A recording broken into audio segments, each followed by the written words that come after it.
Well, hi there. Welcome to Real WW Talk. I'm Erin. I'm Candice. And I'm Rikki. There was a belated pause there. Were you sure? No.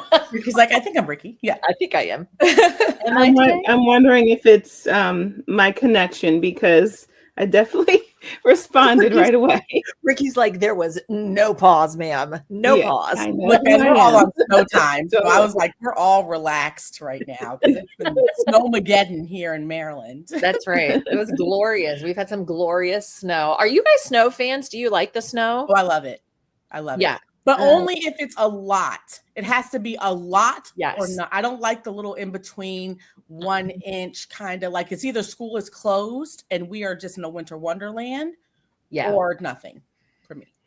Yeah. As a teacher, it's nice to have snow day, but when it starts impacting the end of the year and they're like, oh, we're going to take away this day, we're going to take away your spring break, like none of that. And also just having to clean off the car, having to drive on the conditions are hard with snow anyway, but if you add like the melting and then the ice, I think about all the practical things, and I'm like, you know what? I'll take one snow day with minimal melting and just back to usual.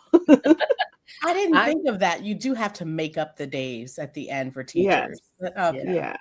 I'm with you, Candice. Like, I love the winter wonderland, but give it to me all or give me nothing. Like, if you're going to mess it up, shut the whole thing down or don't.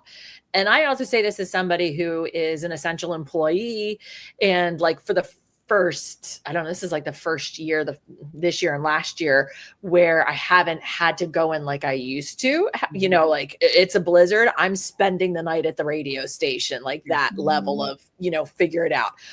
But I still love it, even though I got to get out and scrape the car, even though I got to shovel something. I don't know. I just feel like it's in our hurry, busy world. It actually forces us to be still and to slow down. And we often push through stop signs.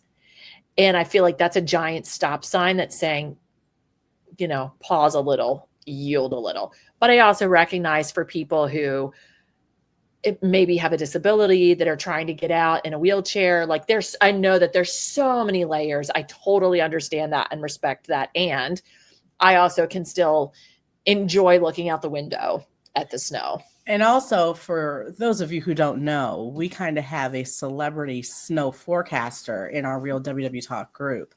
Erin is being very, very modest in that if you like snow or hate it, okay, I don't care, disability or not, she can let you know if it's coming. She's got the nose for snow. Yeah. Are you going to tell people? Were you not? Or is that a big secret? No, you know what? I forget it's one of those like hidden personality moments, but it is. We call it the nose cast. And that it's a real thing that you can smell snow. There's some of us that have the ability. The air gets a little bit crisper. It's a little tinny. There's just something about it, and I can usually tell. So if they're forecasting snow, my nose will say, is it actually going to be snow, or is it going to be more like wet slushy mix that turns into nothing? I smell more of the rain in the air as opposed to the snow. So I have the nose of the regular forecaster that says it's snow and then it doesn't happen. Like that's my right. I feel like that we got a lot of forecasters here in this area who are always wrong. So they got it this time, though. They did. Well, and that's you realize like it's such an imperfect science. You can only predict what you can predict. Even with our weight, we start now at the beginning of the year and say we're on trend to lose X amount of pounds, and then the next thing you know, something comes in and shifts the whole trajectory, and we're like, What I meant was what my nose was sniffing was. Anyway, so we've had, a start to the year. How has your new year started, Candice? We talked a little bit last week about setting our goals and intentions. Are you still that goal-oriented and intentioned a week later? Yeah, but one of the things that I've been talking about it on my personal, like just in my world, my journaling, that's one of the things that I made as a goal back in December was just to keep up with journaling, not points. Yes, that too, but also my thoughts. And one of the things that I recognized as a pattern for myself in 2025 was I was really, really, really faltering in the grace kind of category for myself.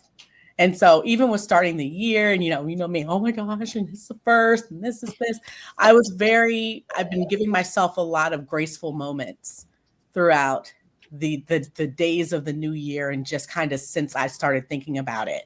And it's been really nice to treat myself. That doesn't mean that I give myself permission to just be ridiculous or to do things that are harmful. Yeah. This is, gosh, I really wanted 100 ounces of water today and I had 80. And hey, that was great. Tomorrow I could try for 100, but I'm not upset with myself. You know, like that's new. And I'm kind of like a new little pet. And I don't know, like a little pet candy that I'm nourishing. Like, hey, you're a good person. You're trying really hard. And it's making me want to do better. So I'm kind of proud of that. So however many Wouldn't that be a fun app? Right? You have like a miniature version of yourself, like the Tamagotchi. And she's there like this. Yes. And maybe like how you feed your little version of yourself is with like, hey, I did this today for myself. Gratitude. I envision it with her mouth going, oh, you didn't drink all your water. And she's looking around waiting to be hit. And then you give her a hug. And you go like this. Oh, guys, there's an idea. We trademarked it first. Don't anybody take our ideas. Don't ours. Take it, please. Just give us 30 days to figure it out first, and then we'll let you know. I have a friend who's in app development. We'll figure it out. It's done. But I really think but that's honestly what I've been envisioning in my head is everything that my therapist and people have consistently said is about, do you give Candice when she's trying enough grace? It's like plant nanny, only right. It's not just water, it's everything. Plant candy, because candy. Okay. But that wouldn't work for everybody. But yeah, it's like just be nice, but don't give excuses. But yeah. Yeah. I love that. Rikki, how about you? So I've been, sticking to my goals in the week. That's been good. And another thing I've been really trying to do is being meaningful about what I do in my off time. So I've been trying to, I started reading a lot more the past couple years and had my reading goals. I got through, I think it was 60 books last year. And, half of them, about half were, audiobooks. But that's been something that I feel like it just helps my mind, helps me to, relax and have some me time. But I wanted to increase the amount of books that I'm reading that are that feed me. So both spiritually and then, emotionally and wellness wise. So I read Candice's book to start off the year and it was super. If you haven't read My Suck Doesn't Need Your Silver Lining, definitely read it.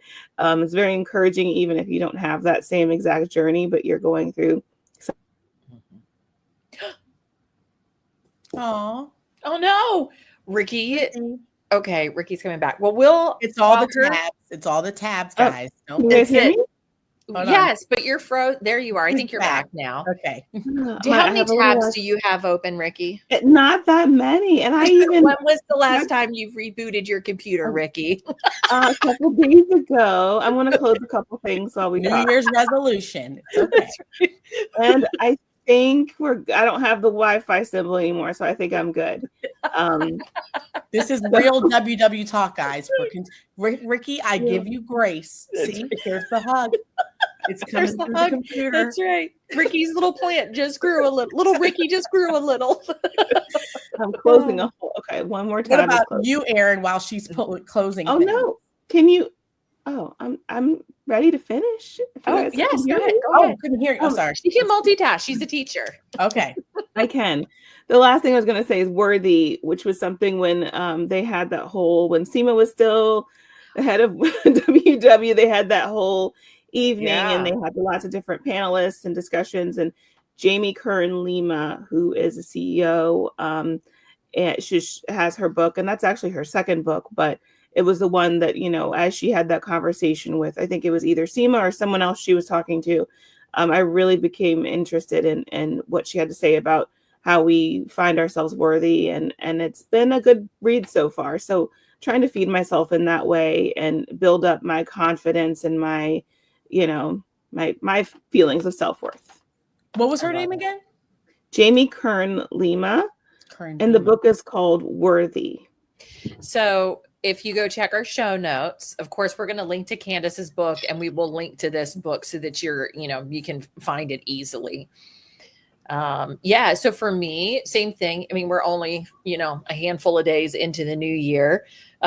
Pretty proud of myself because our step bet, the warm-up week started this week, right? And this week I have been stepping. And even when I was in the down week, because that's I call it the rot week, where it's like there's no goal set for you. What's the point of life kind of a thing? But I was like, there's so much point of life. And that was one of the things that I wanted to change in between step bet to step bet.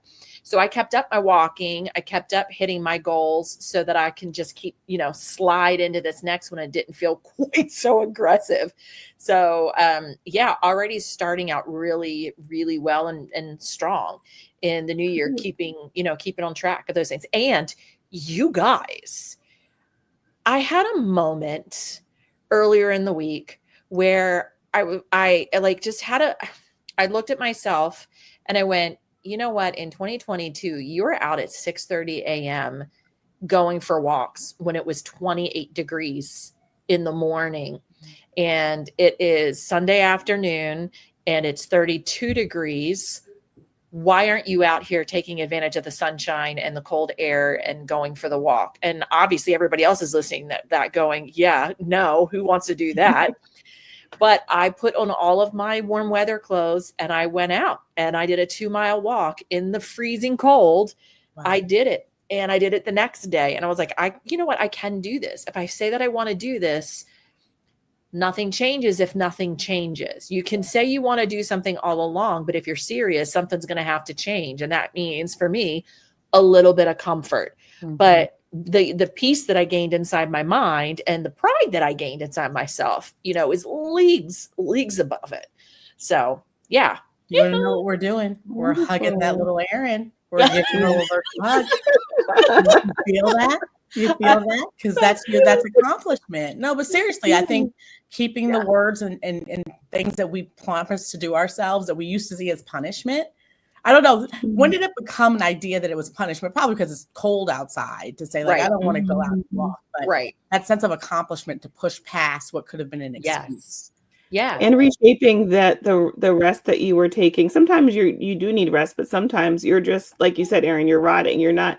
And you have to shift that time from saying, this is time I'm giving myself, this is my wellness time, to saying, no, this isn't really the best thing for me. Yes. So it goes both ways. So as I was listening to each one of us talk, you've seen me probably look down. I've got my pen. I've been jotting some notes because I've decided that we're going to call this episode something along the lines of Quitters That Win. Because I don't know if you guys know this, but yesterday was National Quitters Day, meaning that anybody who creates a New Year's resolution by the second Friday after New Year's, you've quit whatever that resolution is. Now, I would imagine probably, there was a Friday pretty close after New Year's Day. So I would think maybe by next Friday might be the true mental quitting day, if you will. But this is still yesterday was still the day on the calendar. So I just thought maybe it would be good for us to go through some things that would be good for us to quit in the new year. And so as you guys are talking, like a little spin on it, Candice, like you didn't formulate it this way, but in order to find more grace, you have to quit perfection, because perfection is the opposite of grace. And you have been quitting perfection. And Rikki, you, in order for you to be more intentional with your time, you've had to quit being unintentional. And for me, to do more of those things that I want to do, I actually have to quit my comfort zone, and I have to quit being comfortable in order to move forward. So I found this article, and and we'll link to the article. It's from CASE, the Council for Advancement and Support of Education, but it talks about 10 things to give up for a happier new year. We won't go through everything, but I'm just going to highlight a couple things that I think are really good in here. And the first one is quit busyness. And Rikki, to a certain extent, I mean, you've started that, because in order to set time aside to be able to read a book, you've got to embrace rest, and you have to embrace a new schedule for yourself.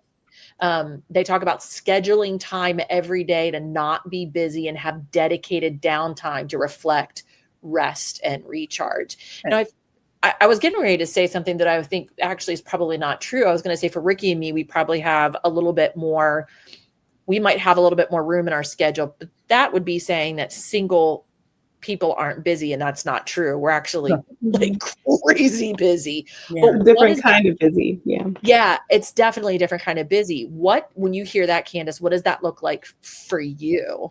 Well, I love that that's one of the things that's on the list, because I would say that that's something that is difficult for me to accept. I understand why I should, but that makes me feel guilty. Really? And because I have inappropriately tied busyness to my worth. Like me constantly doing, putting, producing, taking care of is tied to somehow I am giving more to the world, or I'm a better mom, I'm a better wife, I'm a better person. And when you're not, I feel like the productiveness, I need to reframe that.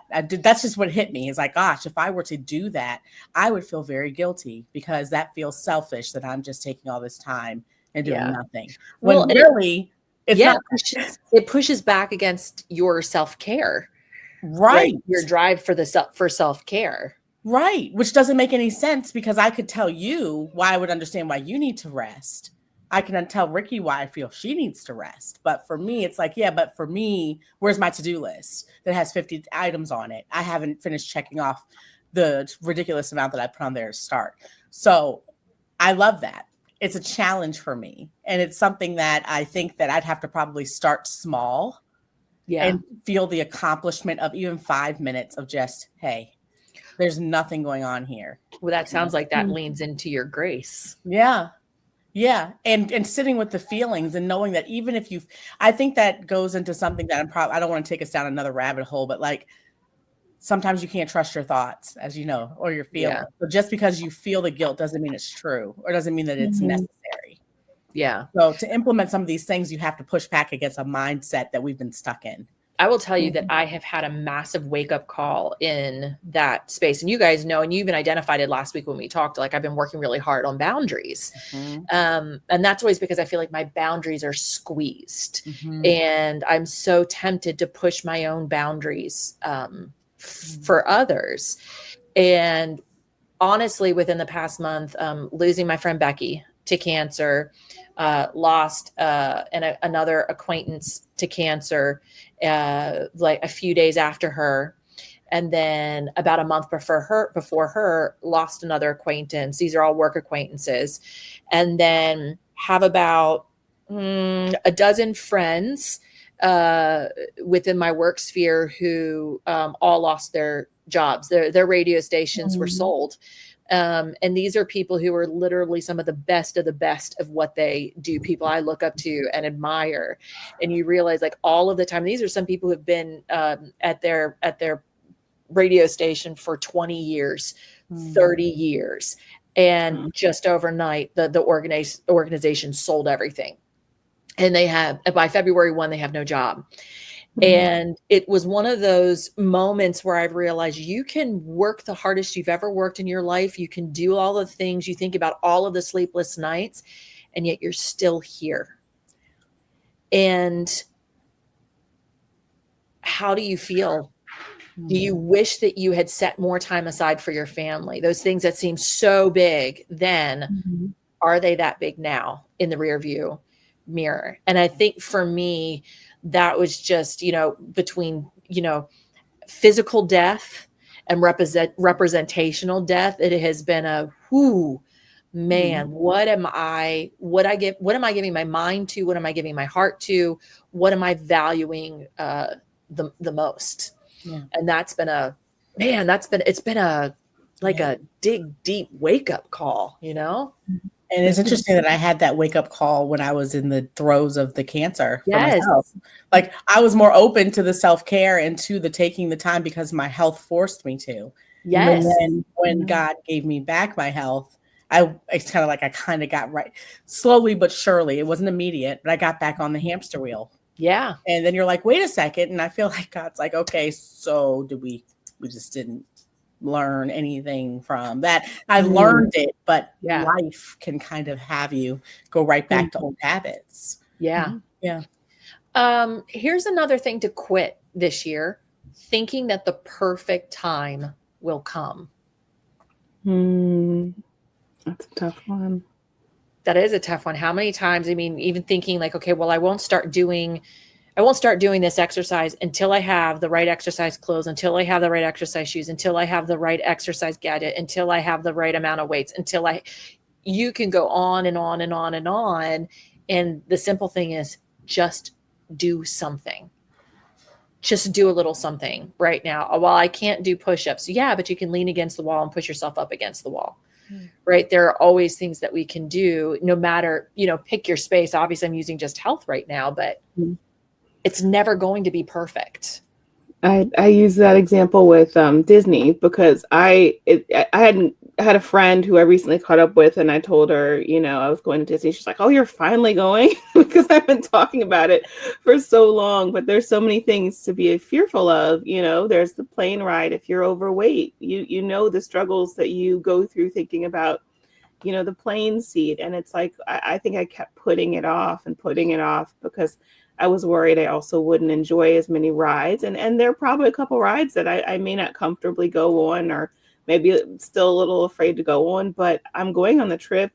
The majority of I think everything I want to do, I'm going to do as far as the different rides and experiences. And I'm not putting it off anymore. And I think that's a valuable lesson because, what if I could have enjoyed this 5 years ago and started a journey even then of, self-love and worth and appreciation and didn't give that, take that experience away from myself at a younger age. Yeah.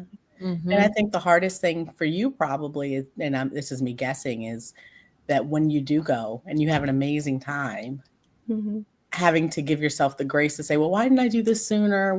You can kind of beat yourself up we always find something to beat ourselves up about, right? Yeah. You finally do it. Then you're like, well, why did I let this happen? No, but I've done that too, where you've put yourself off from buying the outfit or doing the thing because you're like, I don't deserve it right now.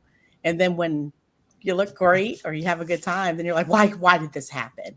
Right. And even just the myth of that, I think that would be something to quit is I don't deserve this right now. Like, where does that thought come from ourselves?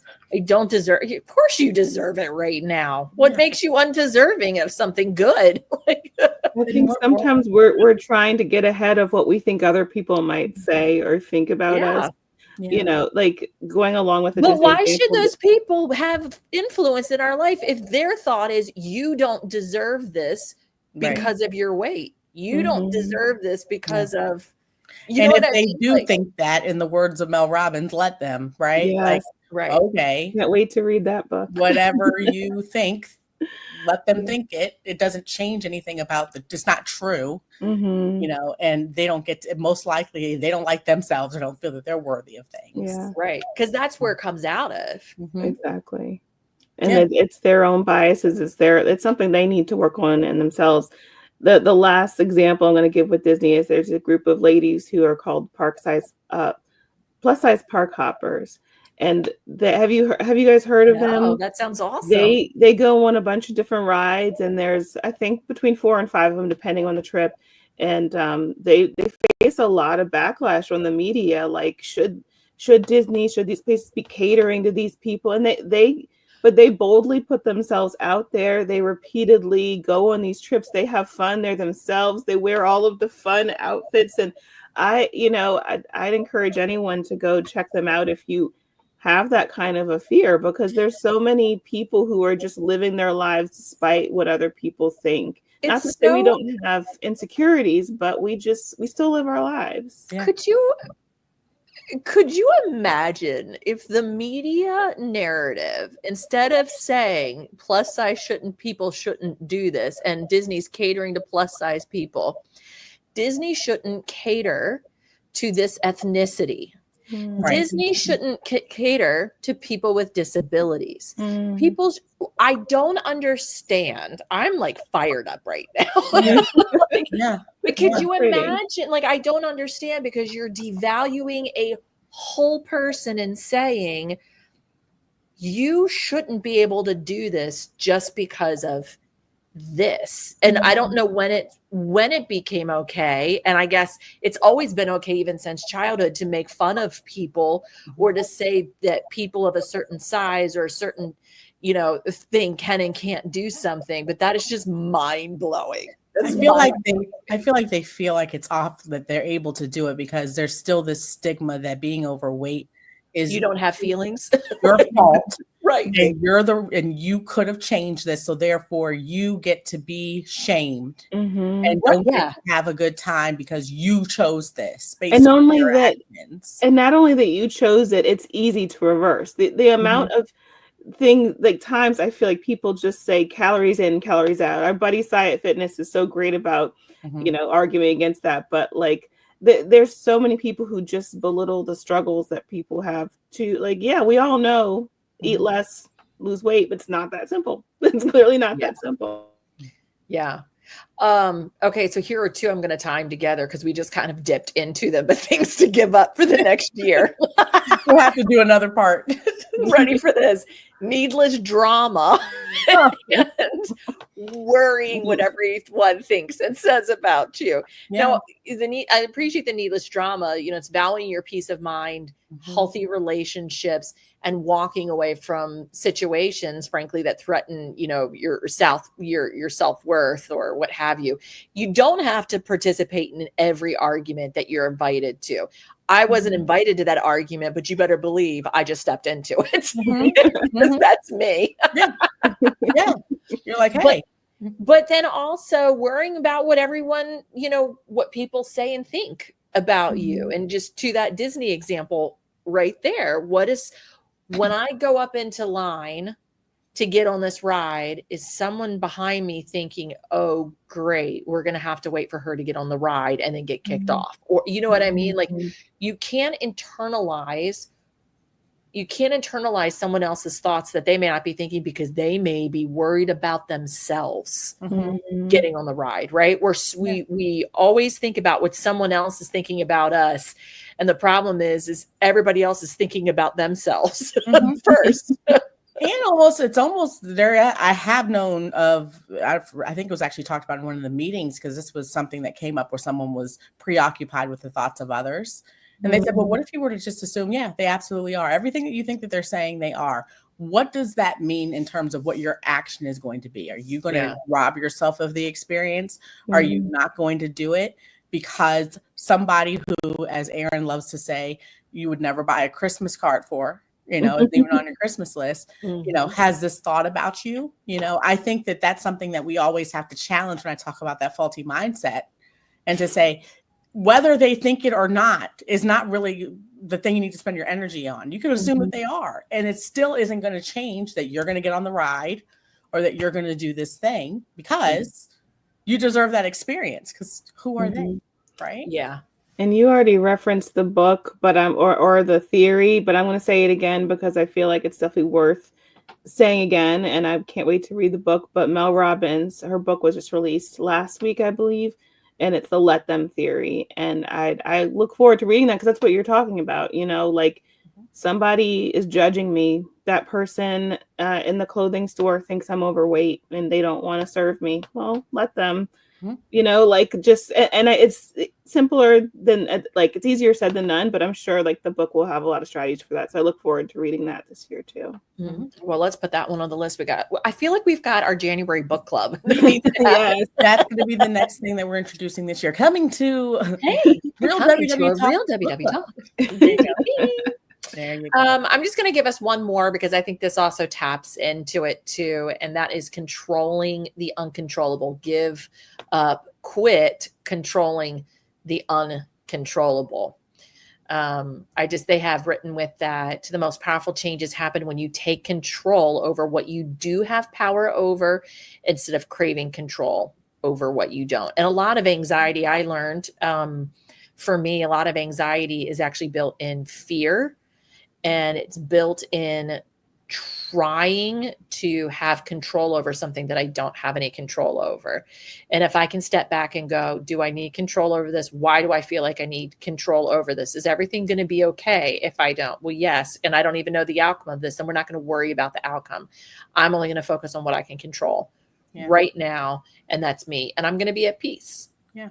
I'm just going to be at peace on whatever this thing is. And with that too, it's like for me, that also is letting go of a little bit of what I would have never thought I would say, but is ego. Because ego and control, like I know best. The reason why sometimes I don't want to give up control is because I know how to do it, and my way is the best way. And so if I can do it my way, and you all just let me do it, then it's going to be perfect. But sometimes, if you were to be honest, let's say maybe your way works 70%, but 30% of the time it doesn't. So maybe we need to be open to the fact that you don't always have to be in control, and things could actually be fine or possibly be better. Yeah. And that kind of hurts when you realize it could be better if I don't do it. If I'm not in control of it. It does. And hey, there actually might be someone out there who does it better than me, and then they can assume the responsibility, and now I've got more free time. Hey, I made that a positive, but I think, and sometimes we can go, but then I'm not needed. Right. Yeah, I think that we all have to unpack that at a later time. But just because you're not in control doesn't mean you're not needed. And why does that feel like a negative? Right. I feel like, great, somebody else can do this. Bye. Right. That's the better. Hey, I've just enabled somebody else to do this, and they're going to run. And actually, the way that I keep myself in the mix is I cheer them on. Yeah. I make sure that they hear from me. If I've passed something on to them, they hear from me. Because that's also, there's trepidation for someone who's picking up something that you were doing. Like, I see you. Help them spread their wings and prepare to fly. Yeah. Yeah. I love it. Ladies, I love this. And I would love for people in a Real WW Talk Facebook group to start a thread of where do you quitting this year? Yeah. You know, what are you looking forward to just dumping? It's still the beginning of the year. We still have 355 days left of this year. I'm mathing, girl. I've been mathing all day today. I'm ready to math some more. We still got a whole year in front of us. So just because we're 10 days in doesn't mean you have to be set and stuck into that resolution. Right? Exactly. And just because you're 10 days in, if you haven't started doing anything, that doesn't mean you can't start. Right. I wanted just to give some shout out to some folks who watch and listen to Real WW Talk on YouTube and on Facebook. So we heard from Sarah, and she said, I just listened to the Reflections and Resolutions episode last week. And the thought of what do you want to look back and see for yourself when you get to January 2026? So this time next year, what do you want to see? And Sarah says, you know what? I really want to see that I stayed intentional and didn't get sucked back into a life of just being. I want to be 24 pounds lighter, have gotten better at playing the piano and watercoloring, and have made simple yet memorable moments with my family. I want to look back and see that I stayed intentional, not because I was restrictive, but because I rid myself of all or nothing thinking. It's great. Woo, I love that. Sarah, look at that. We want you to check back and let us know how that's going. Yes. We have to do like a 6-month checkup is what we need to do. Tammy Joy over on YouTube, she says, hi, y'all. 2024 was a total bust and failed for me. I'm fighting for my life in 2025 and struggling to fight, but I realize I have to do this or I'm going to die. Now, Tammy Joy, I want you to quit that negative talk, girl. I got Erin to go into character saying it to you. Did you see how she really she did. Know it up. Because for us to say like something was a total bust and a total fail an entire year, I think there were some, it's that 1% difference. It's that those micro things. And yeah, it's okay to be frustrated if you made a promise and you didn't keep your promise. How often have I said people start to know us by the promises we don't keep? And if we don't like that, we have to work hard to change that for ourselves. And that means getting uncomfortable. But listen, we're only 10 days into the new year. Okay. So you get farther. Yes, there it is. It's the hug. It's the hug. The app is coming. I'm telling you. You get farther with some grace to yourself, and not grace to go, keep tripping down the bad path. But I would ask, how is this working for you? Right. How's what you're currently doing working for you? So this is love. This is love for us because we want to see you succeed. And a lot of time, and it starts in the mind for us. Let's see. Another one from Christine. She said, I want to look back and see that I paused, that I slowed down, that I stopped rushing and enjoyed the moment. I want to pause rather than obsess on perfection in every morsel that goes in my mouth. Time is a gift. Age is a privilege. And this year I will pause to enjoy the gifts I've been given. Oh, I love that. Beautiful. Time is a gift. Age is a privilege. It is. Oh, so true. I know. I love that. We have some people in our community. I just love you guys. Well, to that point, we had Serena join this week. And she said, hi, all. I am new to WW. I've joined several Facebook groups over the last week, only to be annoyed at most of them. I am very, all capital letters, happy to be here and see real people sharing. And then Elizabeth joined in and she said, she welcomed Serena and she said, I did the same thing nearly a month ago. This is the only Facebook WW group I've kept, and I'm truly grateful. Well, we're happy to have you. Yes, welcome. Listen, we owe this all to the Real WW Talk Facebook community. We have said, that we want to keep it a positive place, an encouraging space. We work hard, Candice especially, at making sure that everything that comes in the group, there are no bots, there's no selling of things, and everybody is welcome. Even if you aren't doing WW, obviously that's the name of the program. But all of us are on a journey to being better for ourselves and for our families. So come on in, and thank you if you're part of the group and you help make it to be the awesome space that it is. We love you guys. We love it. Well, that's it for us this week. We also want to give a huge shout out to the Real WW Talk supporters. Those are people who actually support the program monthly with a small gift of, I think it's $3, $5, $8, and $10 a month. So thank you to those supporters because you help make this happen. And we wish that it happened for free. Right.